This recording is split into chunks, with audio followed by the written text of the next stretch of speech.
উর্দু জামাত থেকে মোহাম্মদ উবাইদুল্লাহ প্রথম স্থান, মোহাম্মদ তৌসিফ দ্বিতীয় স্থান, মুশাহিদ তৃতীয় স্থান। বিভাগ থেকে যারা প্রথম স্থান তৃতীয় স্থান হয়েছেন, আল আমিন প্রথম স্থান, আইনুদ্দিন দ্বিতীয় স্থান, উবাইদুল্লাহ তৃতীয় স্থান।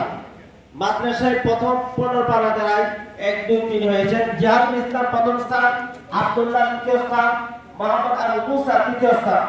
নাজারা বিভাগ থেকে প্রথম, দ্বিতীয়, তৃতীয়, প্রথম নিয়ামত হাসান প্রথম স্থান, ইয়াসিন দ্বিতীয় স্থান, মুরসালিন তৃতীয় স্থান। নুরানি বিভাগ হামিদুল্লাহ প্রথম স্থান, মুফতি সাহেবের ছেলে তামিম তৃতীয় স্থান, আসাদুল্লাহ তৃতীয় স্থান।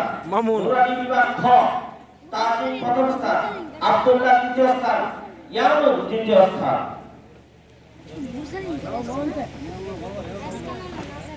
যারা পাগড়ি গ্রহণ করেছেন আপনাদের সকলকে প্যান্ডেলের সামনে বসার জন্য অনুরোধ করা হলো।